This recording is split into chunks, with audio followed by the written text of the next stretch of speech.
Hello everyone. तो कैसे हैं आप सब। तो चलिए आज मैं आपको लेके चलूँगी हिमाचल की हसीन वादियों में। उसके लिए मैं जा रही थी वंदे भारत ट्रेन से। जैसे हमने ट्रेन में बैठे, ट्रेन में बैठने के बाद सबसे पहले हमें मिली पानी की बॉटल।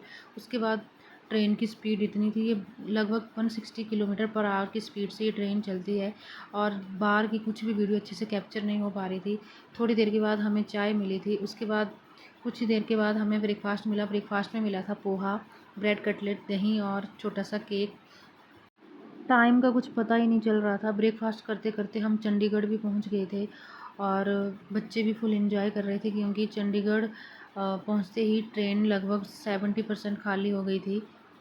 आज मैं बहुत खुश थी और एक्साइटमेंट भी बहुत ज़्यादा थी क्योंकि बहुत टाइम के बाद मम्मी पापा से मिलने जा रही थी। कम से कम 1.5 साल हो गया था उनसे मिले हुए। और कुछ देर के बाद ही हम हिमाचल में एंट्री कर लेते हैं और थोड़ी देर के बाद ही हम ट्रेन से उतर जाते हैं। मेरे पापा हमें स्टेशन रिसीव करने आए थे और पहाड़ों की तो बात ही अलग है।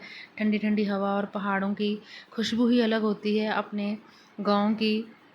बहुत ही अच्छा मौसम हो रहा था, बिल्कुल भी गर्मी नहीं थी और 1 से 1.5 घंटे के बाद हम अपने घर पहुंच जाते हैं। घर में एंट्री करते ही सबसे पहले मम्मी से मिले और घर पहुंचते ही सबसे पहले मैं अपनी छत पे गई क्योंकि हमारा घर खेतों के बिल्कुल बीचों बीच में है और आजकल मक्की की फसल लगी हुई है। तो घर के चारों तरफ जहाँ तक भी नज़रदारी जा रही है कोई भी घर नहीं दिखा रहा, हरियाली ही हरियाली दिखा रही है। इतना सुंदर व्यू लग रहा था कि बस देखते रह जाओ।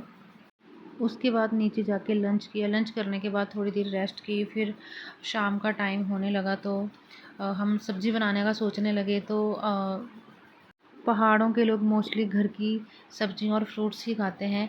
तो हमारे घर पे भी मम्मी ने बहुत सारी वेजिटेबल्स लगा रखी हैं। ये छत से एक पेड़ दिख रहा है कटहल का, जैक फ्रूट।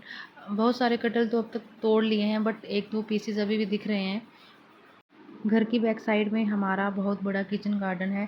जैसे शाम का टाइम होने लगा घर के सामने ये सब्जियां लगी हुई हैं। मेरे को सबसे अच्छी बात ये लगती है कि जब इन्होंने सब्ज़ी बनानी होती है उसी टाइम फ्रेश फ्रेश सब्ज़ी खेतों से तोड़ के बनाते हैं। फ्रिज में कोई भी सब्ज़ी से स्टोर करके नहीं रखते और इस सब्ज़ी का टेस्ट अलग ही आता है। बहुत सारी सब्जियां लगी थी, एक दो तो अभी दिखा रही हूँ। घिया लगा था, करेले लगे थे।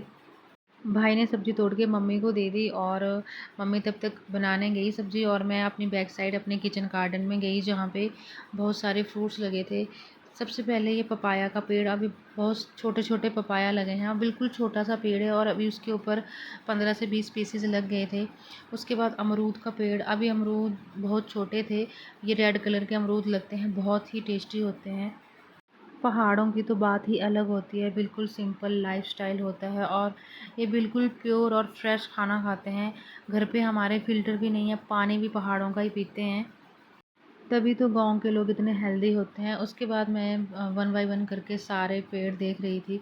इसके बाद लगा था बहुत बड़ा हमारा एक गलगल का पेड़ है और इस पे इतने सारे गलगल लगे थे। इसको हम बड़ा नींबू भी बोलते हैं और इसका बहुत ही टेस्टी और यम्मी अचार बनता है। उसके आगे लगा था नींबू का पेड़ जिसमें भर भर के नींबू लगे थे और इसी पेड़ से नींबू तोड़ के भी मम्मी ने बहुत सारा नींबू का अचार भी बनाया था।